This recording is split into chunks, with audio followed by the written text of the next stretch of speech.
Bonjour, nous allons continuer le cours sur la classification périodique des éléments. Nous allons aborder les familles des éléments. Donc, le tableau est divisé en colonnes ou groupes et les propriétés chimiques des éléments dépendent essentiellement des électrons de valence. Et nous avons vu que les éléments d'un même groupe ont des propriétés chimiques voisines car ils ont exactement la même configuration électronique externe. Donc, ils vont constituer ce qu'on appelle une famille ou groupe. Donc, chaque colonne du tableau est constituée d'éléments qui ont des propriétés physiques voisines et constitue ce qu'on appelle une famille. Dans une famille, le rayon des éléments augmente avec Z, c'est normal, puisque quand on passe d'un élément à un autre élément, on passe d'une période à une autre période. Et de ce fait, le nombre de couches augmente, de rayons augmente. L'énergie de première ionisation que nous avons vu dans le chapitre précédent aussi va diminuer puisque l'électron périphérique sera plus éloigné du noyau. Nous avons 18 familles bien sûr dans le tableau, mais il y a 5 principales familles qui sont d'abord le groupe 1, les métaux alcalins, qui sont caractérisés par une couche externe en NS1 et ça va du lithium 2S1 au francium 7S1. Ils réagissent facilement avec l'eau, ils sont légers, mous, n'existent pas à l'état naturel pur, ils ne sont pas purs parce qu'ils sont très réactifs et forment souvent des composés avec les autres éléments.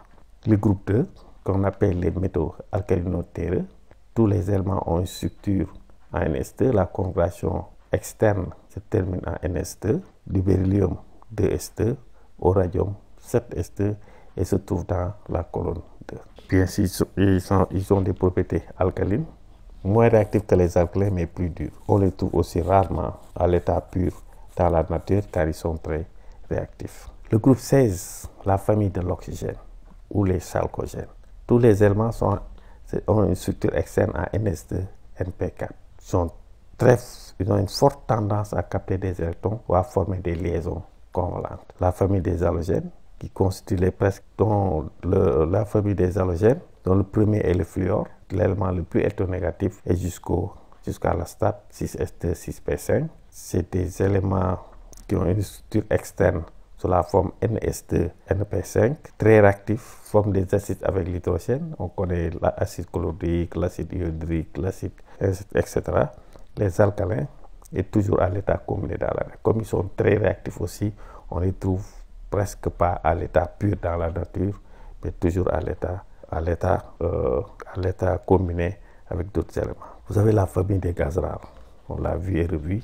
À part l'hélium, tous les gaz rares se terminent en NS2NP6, de l'hélium à l'organicium. Toutes leurs couches électroniques sont saturées, donc ils n'ont presque pas de réactivité chimique, quasi nulle, donc une très grande stabilité, ils sont très stables, forment presque pas de réaction chimique, ils sont incolores à l'état naturel, émettent des couleurs caressées dans les tubes qu'on retrouve souvent dans les tubes néons. Vous avez les éléments de transition, caractérisés par une couche ND incomplètement remplie, sauf le groupe 12. Attention, des fois, le groupe 12, on les considère comme des éléments de transition, d'autres pas, mais on peut, en première approximation, en première année, les mettre dans le groupe des éléments de transition. À partir de la deuxième année, on dira qu'ils n'ont pas tellement exactement les mêmes caractéristiques que les éléments de transition. Ils peuvent former des ions avec une grande variété d'états d'oxydation, 3 à 8. De 3 à 8 degrés. Donc, bon, il y a 18 familles. Voilà les principales familles que vous devez connaître. Les alcalins, les alcalino-terreux, la famille de l'oxygène, la famille du fluor, c'est-à-dire les halogènes et les gaz rares. D'habitude, il y a des familles qui ont des noms particuliers, donc les familles qu'il faut reconnaître. Mais généralement, le nom de la famille, on prend souvent le premier élément. Si vous regardez, on les retrouve ici. Donc, vous voyez ici les alcalins en vert clair, les alcalino-terreux en vert foncé. En rouge, vous avez les éléments de transition. Ici, les éléments de transition, bien sûr. Vous avez chalcogène ici et les halogènes, les gaz rares que nous avons ici. Donc, et leur structure externe, NS1, NS2, NS2, N-1DX, les chalcogènes NS2, NP4, et bien les halogènes NS2, NP5 et les gaz rares NS2, NP. L'hydrogène qui se trouve dans la colonne 1, des alcalins n'est d'aucune famille chimique. Pourquoi? Parce qu'il peut se comporter comme un alcalin et parfois comme un... Le bloc aussi est assemblage de 4 blocs. D'accord? Chaque bloc correspond au remplissage progressif des orbitales S, P, D, F. Un bloc, c'est l'ensemble des éléments ayant en commun l'orbital atomique la plus haute en énergie. Donc si vous regardez un bloc, tous les éléments d'un bloc ont exactement la même orbitale atomique. La même orbitale atomique en dernière position. Donc la même orbitale atomique ayant l'énergie la plus élevée. Comme tous les éléments du bloc S ont sur leur structure, ou bien leur structure électronique se termine par NS.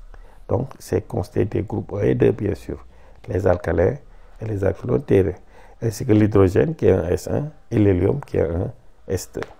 Donc l'orbitale la plus haute en énergie des éléments du bloc S et de type S. Vous avez le bloc D, constitué des groupes de 3 à 12. L'orbitale la plus haute en énergie, bien sûr, c'est l'orbitale D, d'où le nom élément du bloc D, sont les métaux de transition. C'est une transition entre le remplissage de NS et de NP. On remplit NS, on remplit N-1D avant de remplir le NP. Transition entre NS et NP. Le cours de valence est caractérisé par le remplissage des orbitales D, bien sûr. La première série de notre transition va du candium au zinc. Donc, première série de transition. Ensuite, il y a la deuxième série de... Le bloc P, bien sûr, constitué des éléments de groupe 13 à 18. L'orbitale la plus haute en énergie, c'est l'orbitale P. Ça veut dire que tous les éléments de ce bloc se terminent par NP, et avec Y, NP, NS2, NPY, avec Y compris entre 1 et 6. D'accord? Le bloc F constitué des éléments de transition interne, qu'on appelle les lanthanides et les actinides. Ce sont les deux lignes que l'on retrouve sous le tableau périodique souvent. L'orbital occupé la plus haute énergie est de type S. Bien sûr, le cours de valence est caractérisé par le remplissage des orbitales F. Voici les blocs, voici les lanthanides, les actinides. Le bloc S, celui-là en fait partie, HE. Ici, c'est le bloc D. Ici, vous avez le bloc P. Et en bas, vous avez le bloc F. D'accord? 1, 2, 3, 4 blocs. Bloc D, bloc P. Vous voyez que l'hélium fait partie du bloc S. Bien sûr, le bloc F que vous avez ici. L'application va donner le bloc des éléments suivants. Bien sûr, le bore, c'est le bloc P. L'aluminium, c'est le bloc P. Le magnésium, bloc S. Le vanadium, bloc D. Bien sûr, le cérium, bloc. La plupart des éléments présentent une périodicité. Donc, la plupart des propriétés des éléments présentent une périodicité qui justifie la structure et le nom donné au tableau périodique. Ça veut dire que les propriétés des éléments reviennent de façon périodique. Quand j'écoute un élément, à la fin du tableau, je reviens sous cet élément. Les deux éléments qui sont dans la main que l'on va avoir des propriétés presque identiques. Les principales propriétés que nous allons mettre en œuvre à partir du tableau périodique ou mettre en évidence à partir du tableau périodique, c'est l'énergie d'ionisation, l'affinité électronique, l'électronégativité et le rayon atomique ou ionique. L'ionisation, on l'a déjà défini et redéfini, est l'énergie minimale à fournir à un atome gazeux dans son état fondamental pour arracher un électron. L'énergie de première ionisation est l'énergie pour arracher l'électron le moins attaché au noyau. On a déjà vu, X plus I1 donne X plus E, avec l'énergie de première ionisation EX, E de X moins E de X. Ainsi de suite, on peut enlever un deuxième électron, un troisième électron, un quatrième électron, jusqu'au énième électron. C'est l'énergie pour passer de Xn-1 plus à Xn plus, avec In égale E de Xn plus moins E de Xn. Bien sûr, plus quand on ionise, l'électron qui part le premier, c'est l'électron le moins attaché au noyau, le plus éloigné souvent du noyau. Donc, l'énergie à fournir pour arracher cet électron sera inférieure à le deuxième électron, puisque celui-là était plus lié. S'il était moins lié, il allait partir avant. Voilà ce qui fait que l'énergie de première ionisation est inférieure à l'énergie de deuxième ionisation, qui est inférieure jusqu'à l'énergie de énième ionisation. Bien sûr, si vous regardez le tableau périodique, si on considère le tableau périodique, l'énergie d'ionisation augmente de la gauche vers la droite.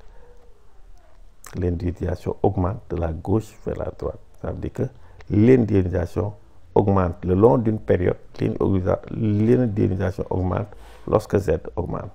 Si vous avez deux éléments x1 et x2, si z1 est inférieur à z2, alors l'indexation de x1 est inférieure à l'indexation. Du bas vers le haut, aussi on a une augmentation augmente du bas vers le haut.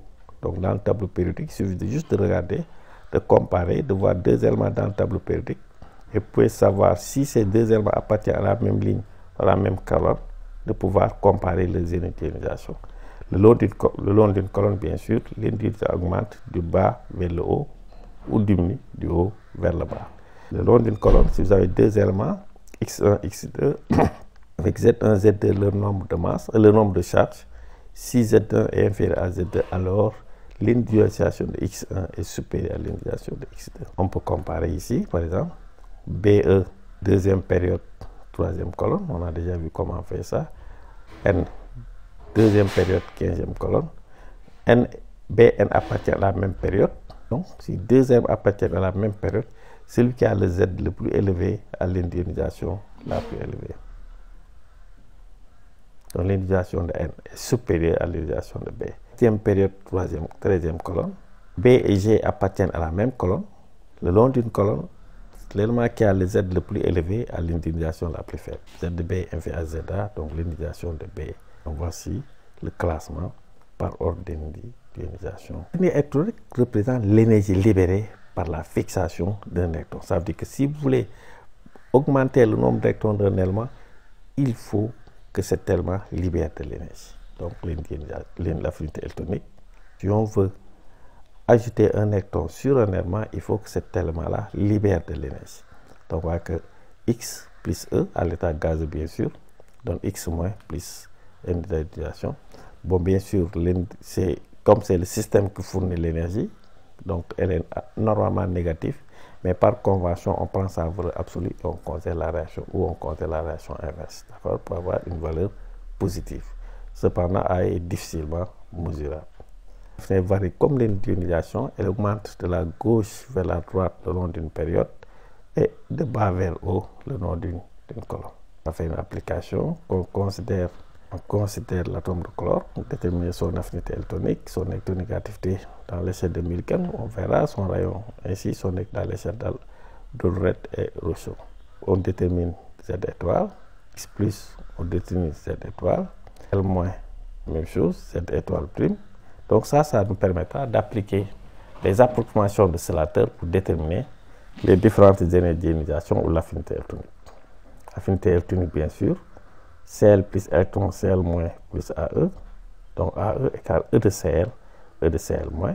La différence, E3S', 8 est pour dire que dans les deux structures, Cl, le E de 3S3P n'est pas la même.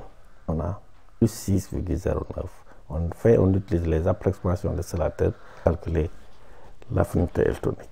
Électronégativité, les autres questions, on va y revenir. Mesure la tendance d'un atome dans une où on est à attirer vers lui le nuage électronique.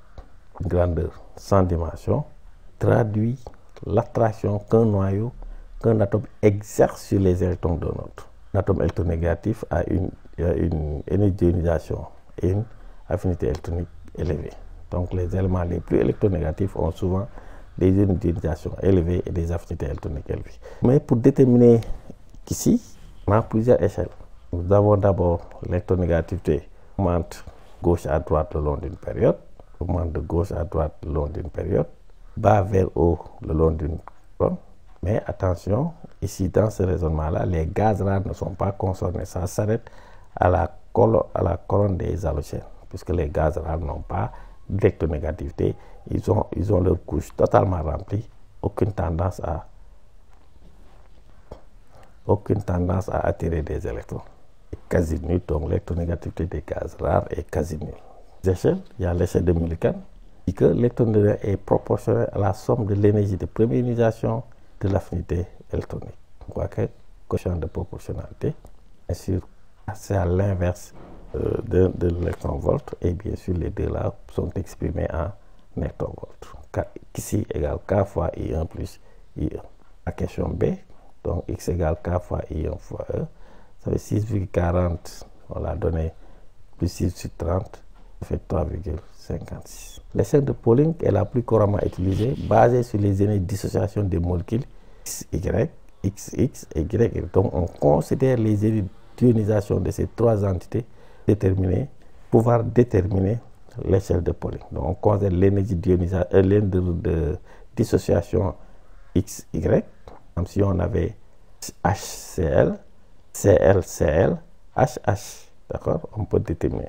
Ça donne la différence entre les électronégatives qu'ici et de X et de Y est reliée aux énergies d'utilisation par ici de X et ici de Y égale 0,102 delta XY sur I, énergie d'utilisation des entités correspondantes. Et I est toujours exprimé en kilojoules par mol. Il y a en kilojoules par mol. Mais bien sûr, c'est une échelle, il faut partir de zéro. Comme il faut partir d'un niveau de départ. Si comme on sait que le fluor est l'élément le plus électronégatif, Pauling a fixé une valeur arbitraire de 4, on a pu calculer toutes les autres électronégativités des autres éléments à partir de cette valeur-là.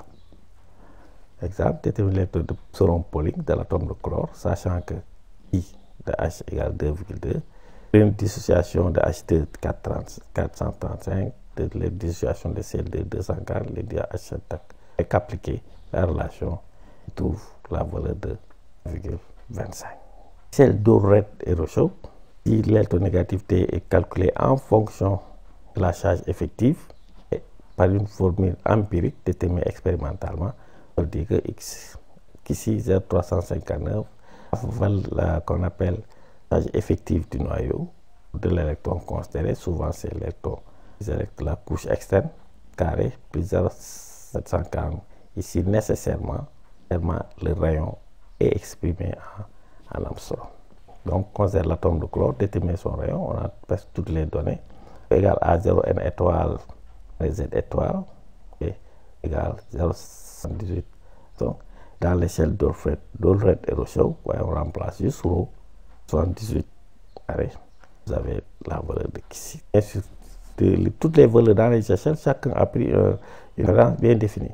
La seule constante, c'est que l'évolution des électronégatifs, c'est toujours dans le même sens. Le long d'une période, l'électronégatif augmente de la gauche vers la droite. Le long d'une colonne, l'électron augmente de bas vers le haut. C'est la seule constante, mais les valeurs ne sont pas les mêmes. C'est comme si vous exprimez une distance en mètres, en centimètres ou en kilomètres. Vous voyez que c'est des valeurs différentes, mais c'est toujours le même ordre qui est appelé.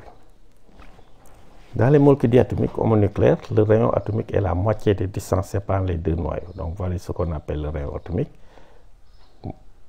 Ici Rx, donc la moitié, la distance qui sépare le noyau, dxy, vous prenez la moitié et vous avez bien sûr ce qu'on appelle le rayon atomique.